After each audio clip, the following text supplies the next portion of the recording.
दिल्ली की राजनीति में इस समय एक ही सवाल सबसे ज्यादा चर्चा में है। क्या अमित शाह गृह मंत्रालय से हटने वाले हैं? क्या मोदी सरकार के सबसे ताकतवर मंत्री की कुर्सी अब हिलने लगी है?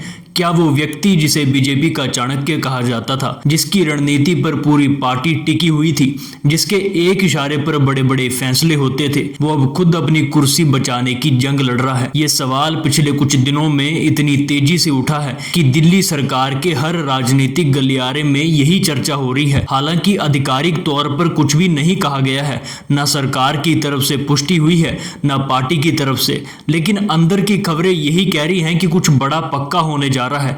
एनडीए के अंदर बेचैनी है, सहयोगी दलों में असंतोष है, विपक्ष लगातार दबाव बना रहा है और सबसे बड़ी बात, जनता का मूड बदल रहा है। ये सारे कारण मिलकर एक ऐसी स्थिति बना रहे हैं जहां शायद पहली बार अमित शाह की स्थिति उतनी अवैध नहीं दिख रही जितनी पिछले सालों में दिखती थी। पूरा मामला क्या है, ये चर्चा क्यों शुरू हुई और क्या सच में मोदी सरकार में इतना बड़ा बदलाव हो सकता है, इसे विस्तार से समझते हैं। सबसे पहले ये समझते हैं कि ये चर्चा अचानक क्यों तेज हुई है। इसकी शुरुआत जंतर मंतर पर हुए छात्र आंदोलन से हुई, जब दिल्ली के बीचों बीच बच्चों पर लाठियां चली, पैलेट गन का इस्तेमाल हुआ, आंसू गैस के गोले दागे गए, शाही वर्दी में पुलिस वाले घुसाए गए, तो पूरे देश में एक ही सवाल गूंजने लगा, आखिर आदेश किसने दिया? और सबकी उंगली एक ही तरफ उठी, गृह मंत्रालय की तरफ, क्योंकि दिल्ली पुलिस सीधे सीधे गृह मंत्रालय के अंडर आती है और गृह मंत्रालय के मुखिया हैं अमित शाह। तब से लेकर आज तक विपक्ष लगातार यही मांग कर रहा है कि अमित शाह इस्तीफा दें। संसद में भी यही मांग उठी, सड़कों पर भी यही मांग उठी, सोशल मीडिया पर भी यही मांग उठ रही है, लेकिन अमित शाह न संसद में जवाब देने आए, ना कोई सार्वजनिक बयान दिया। जब कोई बड़ा नेता इतने बड़े मुद्दे पर चुप्पी साध लेता है तो अटकलें अपने आप बढ़ने लगती हैं। धीरे धीरे बात यहां तक पहुंच गई कि क्या पार्टी अंदर ही अंदर उन्हें हटाने की सोच रही है? क्या मोदी सरकार को लग रहा है कि जब तक अमित शाह गृह मंत्रालय में है तब तक ये विवाद खत्म नहीं होगा? और यही चर्चा अब हर राजनीतिक बहस का हिस्सा बन गई है। इसमें एक और बड़ा पहलू जुड़ा है। सुप्रीम कोर्ट ने जंतर मंतर मामले की जांच के लिए एक हाई पावर्ड कमेटी बना दी है, जिसमें पूर्व जज, पूर्व सीबीआई निदेशक और पूर्व डीजीपी शामिल हैं। ये कमेटी लाठी, पैलेट गन, महिला प्रदर्शनकारियों के साथ बदसलूकी, फेशियल रिकॉग्नाइजेशन का इस्तेमाल, इन सब की जांच करेगी। जब कमेटी की रिपोर्ट आएगी तो उसमें साफ हो जाएगा कि गलती किसकी थी।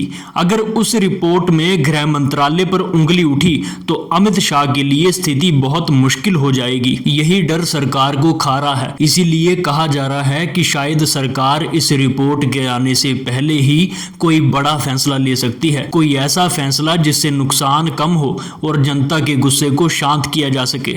भारतीय राजनीति में ऐसा पहले भी होता आ रहा है। जब दबाव बढ़ता है तो सरकारें मंत्रियों के विभाग बदल देती हैं या फिर इस्तीफे करवा देती हैं। अटल बिहारी वाजपेयी की सरकार में जसवंत सिन्हा जैसे बड़े नेताओं के मंत्रालय बदले जा चुके हैं। मनमोहन सिंह की सरकार में भी कई बार मंत्रिमंडल में बड़े फेरबदलाव हुए हैं और खुद मोदी सरकार में भी अलग अलग समय पर मंत्रालय बदले जाते रहे हैं। तो अगर अमित शाह के साथ भी कुछ ऐसा होता है तो ये कोई आम बात नहीं होगी। बस फर्क इतना है कि इस बार बदलाव किसी साधारण मंत्री का नहीं होगा, बल्कि उस मंत्री का होगा जिसे मोदी के बाद सबसे शक्तिशाली माना जाता है। यही वजह है कि ये चर्चा इतनी तेज हो रही है। ये कोई मामूली बदलाव नहीं होगा, ये बीजेपी के अंदर एक भूकंप जैसा होगा।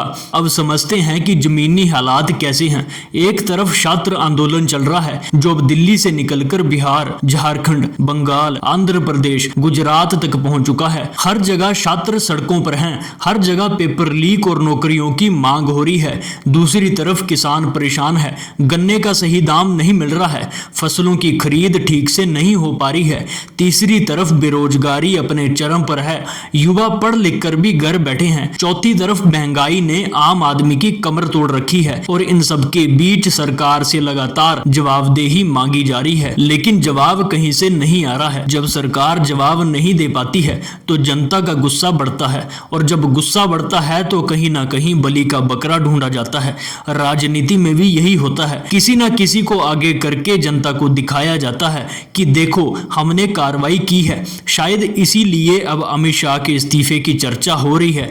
पहले धर्मेंद्र प्रधान गए, अब शायद अमित शाह की बारी है। लेकिन एक बड़ा फर्क है, धर्मेंद्र प्रधान एक शिक्षा मंत्री थे, उनका हटना पार्टी के लिए कोई बहुत बड़ा झटका नहीं था।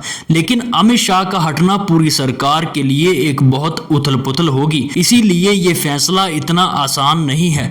अगर वाकई ऐसा होता है तो अगला सवाल ये है कि गृह मंत्रालय की कमान किसके हाथ में जाएगी, और यहीं पर असली दिलचस्प चर्चा शुरू होती है। कई नाम हवा में तैर रहे हैं, कुछ लोग योगी आदित्यनाथ का नाम ले रहे हैं, हालांकि उन्हें उत्तर प्रदेश से दिल्ली लाना पार्टी के लिए एक बड़ा राजनीतिक जुआ होगा। कुछ लोग देवेंद्र फडणवीस का नाम ले रहे हैं क्योंकि वो संघ के करीबी माने जाते हैं और महाराष्ट्र में उन्होंने अपनी काबिलियत दिखाई है। कुछ लोग नितिन गडकरी का नाम ले रहे हैं, जो एक अनुभवी नेता हैं और सबके साथ अच्छे संबंध रखते हैं, लेकिन कोई भी नाम आधिकारिक नहीं है। ये सब सिर्फ अटकलें हैं। बीजेपी की एक खासियत है, वो कब किसे मुख्यमंत्री बना दे, कब किसे मंत्री बना दे, इसका अनुमान लगाना बहुत मुश्किल होता है। बिहार में देखिए कब सम्राट चौधरी को मुख्यमंत्री बना दिया गया, कोई नहीं जानता था। शिक्षा मंत्री का बदलाव भी अचानक हुआ। तो अगर गृह मंत्रालय में भी कोई अनजान नाम आ जाए तो हैरानी नहीं होनी चाहिए। बीजेपी के फैसले हमेशा चौंकाने वाले होते हैं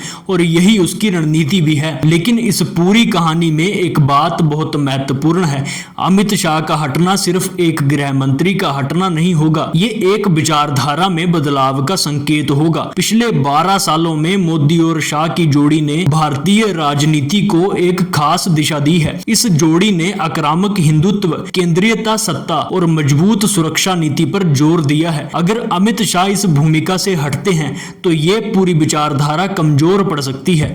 इसीलिए विपक्ष इस मांग को इतनी जोर से उठा रहा है। उन्हें पता है कि अगर एक कड़ी टूटी तो पूरी जंजीर टूट सकती है, लेकिन बीजेपी को भी ये अच्छी तरह पता है, इसीलिए वह आसानी से ये फैसले नहीं लेगी। जब तक हालात बहुत मजबूत नहीं करते, जब तक अमित शाह को हटाने का जोखिम पार्टी नहीं उठाएगी।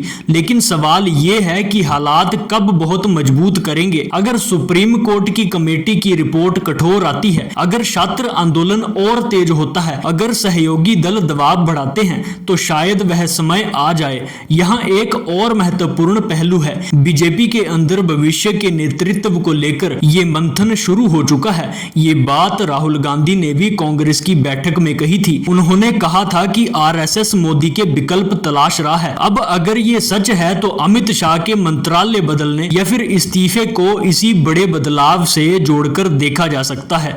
शायद पार्टी नए चेहरे को आगे लाना चाहती है, शायद संगठन में कुछ बड़े बदलाव हो सकते हैं। ये सब अभी अनुमान है, लेकिन इसमें दम तो है क्योंकि जमीन पर बहुत कुछ बदल रहा है। एक और बात ध्यान देने वाली है, पिछले कुछ महीनों में मोदी और शाह की जोड़ी की जो पकड़ अपने ही सहयोगियों पर थी, वह कमजोर होती दिख रही है। चंद्रबाबू नायडू अलग तरह से बयान दे रहे हैं, नीतीश कुमार की स्थिति भी हमेशा से अजीब रही है और छोटे सहयोगी दल भी बेचैन हैं। जब अपने ही सहयोगी दूरी बनाने लगे तो सरकार के अंदर हलचल होना स्वाभाविक है। हाल ही में अमित शाह ने तमिलनाडु के मुख्यमंत्री थालापति विजय से मुलाकात करके एक संदेश दिया था कि अगर पुराने सहयोगी नहीं तो नए ढूंढ लेंगे। लेकिन ये चाल असल में कमजोरी की चाल थी, ताकत की नहीं थी। जब आपको अपनी ही ताकत दिखाने के लिए विरोधियों के दरवाजों पर जाना पड़े तो समझ लीजिए कि जमीन तरक रही है। इस पूरी स्थिति में मोदी की भूमिका भी बहुत महत्वपूर्ण है। कहा जाता है कि मोदी अपने भरोसेमंद लोगों को आसानी से नहीं छोड़ते हैं। अमित शाह उनके सबसे बड़े भरोसेमंद हैं। तो क्या मोदी ऐसा फैसला लेंगे?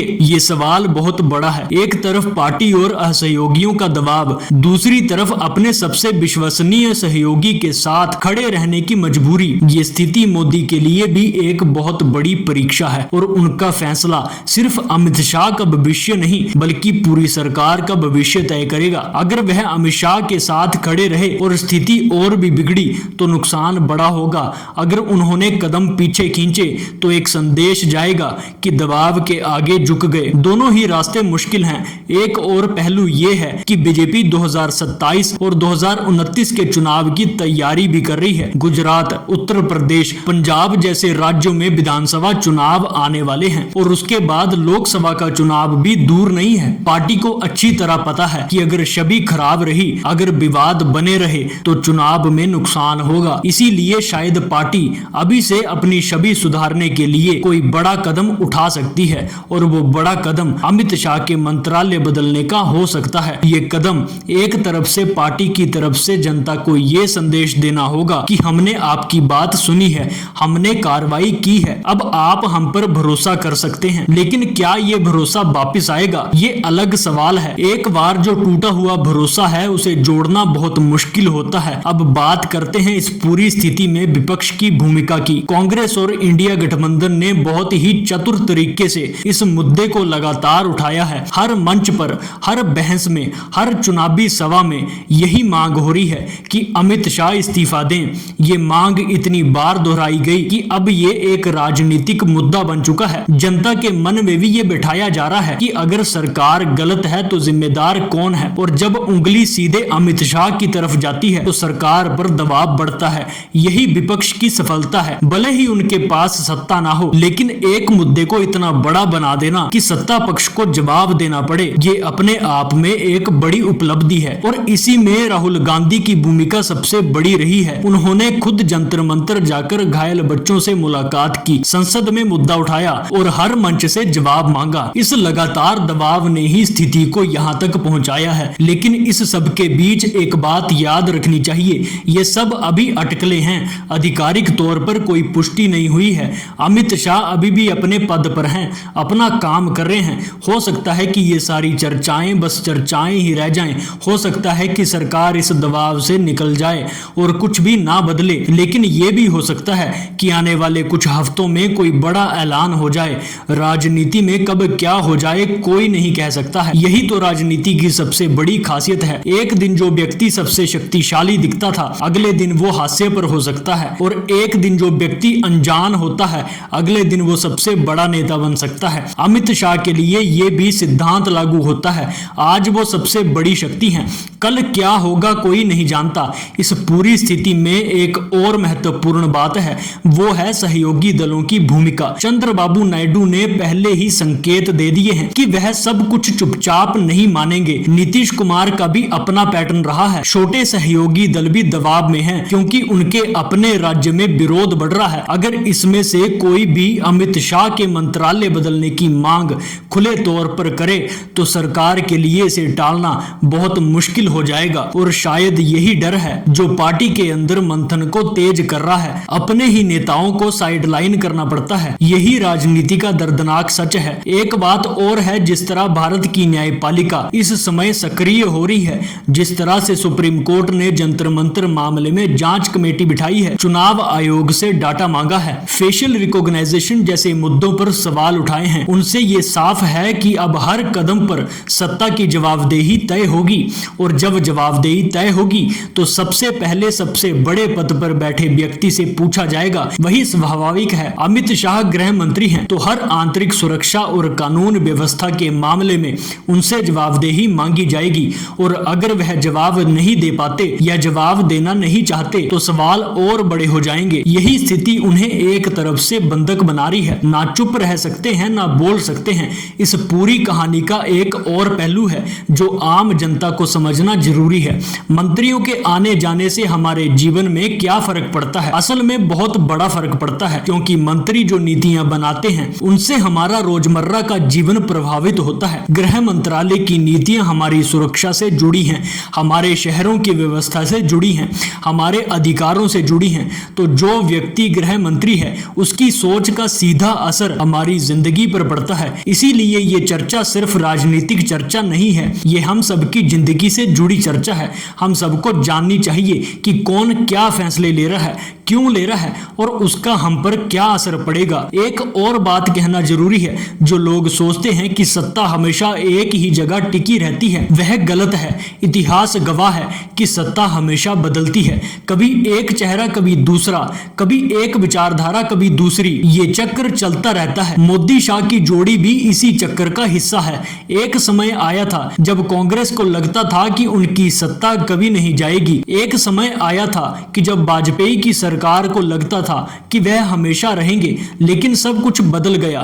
तो जो लोग आज सोच रहे हैं कि कुछ नहीं बदलेगा, उन्हें भी शायद कुछ सालों में समझ में आ जाएगा कि बदलाव कब और कैसे आ सकता है। यही लोकतंत्र की खूबसूरती है। यहाँ कोई भी हमेशा के लिए नहीं होता। जनता जिसे चाहती है उसे बिठाती है, जिसे नहीं चाहती है उसे उतारती है, और ये पूरा खेल शांतिपूर्ण तरीके से होता है। यही हमारे लोकतंत्र की ताकत है। तो कुल मिलाकर स्थिति ये है कि अमित शाह के इस्तीफे या मंत्रालय बदलने की चर्चा अब सिर्फ चर्चा नहीं है, एक गंभीर राजनीतिक मुद्दा बन चुका है। सरकार के अंदर मंथन चल रहा है, विपक्ष लगातार दबाव बना रहा है, जनता का मूड बदल रहा है और सुप्रीम कोर्ट की जांच का इंतजार है। इन सब के बीच कुछ भी हो सकता है। अगर वाकई अमित शाह गृह मंत्रालय से हटते हैं तो ये पिछले 12 सालों की सबसे बड़ी राजनीतिक घटना होगी, और अगर नहीं हटते तो ये बीजेपी की तरफ से एक स्पष्ट संदेश होगा कि हम किसी दबाव में नहीं आएंगे।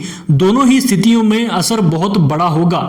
जो लोग राजनीति में दिलचस्पी रखते हैं उनके लिए ये आने वाले कुछ हफ्ते बहुत रोमांचक होने वाले हैं। बीजेपी की अगली रणनीति क्या होगी, विपक्ष अपना दबाव कैसे बढ़ाएगा, सहयोगी दल क्या रुख अपनाएंगे, और सबसे बड़ी बात जनता की प्रतिक्रिया क्या होगी, ये सब कुछ देखने वाला होगा। एक बात तो तय है कि जो पहले जैसा था वह अब नहीं रहा।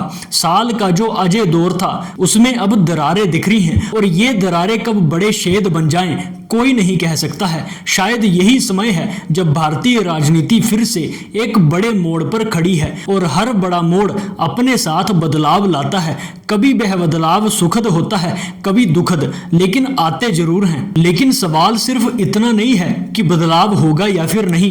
असली सवाल यह है कि अगर बदलाव हुआ तो भारतीय राजनीति का स्वरूप कैसा होगा। अगर अमित शाह गृह मंत्रालय छोड़ते हैं तो इसके 3 और सीधे गहरे प्रभाव देखने को मिलेंगे। अमित शाह सिर्फ एक मंत्री नहीं है, बल्कि बीजेपी के सबसे बड़े चुनावी रणनीतिकार और संगठन के मुख्य सूत्रधार रहे हैं। अगर वे सरकार से थोड़ा पीछे हटते हैं तो क्या वे पूरी तरह पार्टी और संगठन को मजबूत करने में जुटेंगे। 2029 के आम चुनाव और उससे पहले होने वाले अहम राज्यों के विधानसभा चुनावों को देखते हुए क्या बीजेपी सरकार को फिर से उसी 2014-2019 वाले संगठन शिल्पी अमित शाह की जरूरत महसूस हो रही है। सहयोगी दलों का बढ़ता दबाव गठबंधन की राजनीति का एक कड़वा नियम होता है। जहां सत्ताधारी दल थोड़ा सा भी कमजोर दिखा, सहयोगी दल अपनी शर्तें मनवाना शुरू कर देते हैं।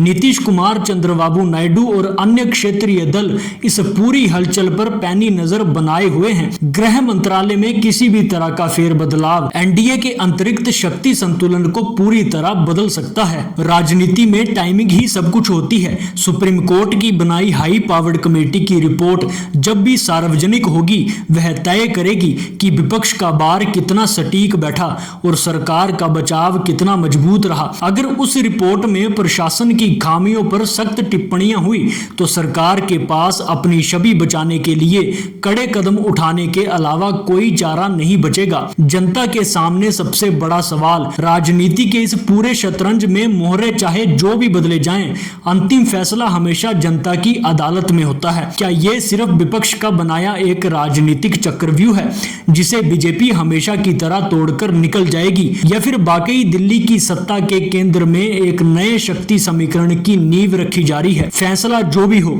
लेकिन एक बात तय है, आने वाले कुछ हफ्ते न सिर्फ मोदी सरकार की दिशा तय करेंगे बल्कि 2029 की चुनावी बिसात का पहला बड़ा अध्याय भी लिखेंगे। आपकी इस पूरे मामले पर क्या राय है? क्या आपको लगता है कि गृह मंत्रालय में वाकई कोई बड़ा बदलाव होने वाला है, या ये सिर्फ राजनीति गलियारों की उड़ती हुई अफवाह है? अगर आने वाले दिनों में गृह मंत्रालय में कोई बदलाव होता भी है तो बीजेपी की पूरी कोशिश होगी कि इसे दबाव में लिया गया फैसला ना दिखाने दिया जाए। इसे एक नया मास्टर स्ट्रोक या 2029 की लंबी रणनीति के हिस्से के तौर पर पेश किया जाएगा, शायद ये कहकर कि अमित शाह को अब पूरे देश में संगठन को फिर से अवैध राज्य बनाने का जिम्मा सौंपा गया है। लेकिन हकीकत यही रहेगी कि राजनीति में धारणा की हकीकत बन जाती है। अगर जनता और विपक्ष ने इसे सरकार का पीछे हटना मान लिया तो ये नैरेटिव मोदी सरकार के उस अजय अवामंडल पर सबसे गहरी चोट करेगा जो 2014 से बना हुआ था। फैसला चाहे जो भी हो,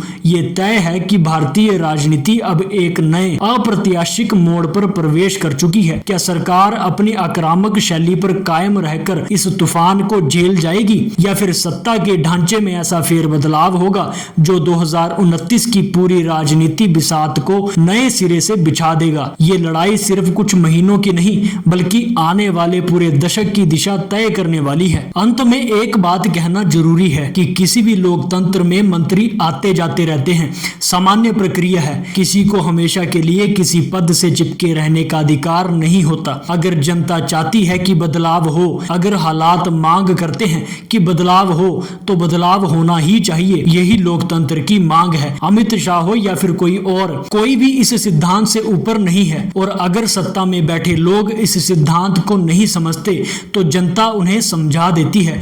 यही इतिहास का सबक है। आप क्या सोचते हैं? क्या अमित शाह सच में गृह मंत्री से हट सकते हैं? क्या मोदी सरकार में बड़ा फेरबदलाव होगा? अपनी प्रतिक्रिया कमेंट सेक्शन में जरूर दें और साथ में ये भी बताएं कि आप ये वीडियो देश के किस कोने से देख रहे हैं। बहुत बहुत शुक्रिया। देखते रहिए स्पिरिचुअल बीइंग।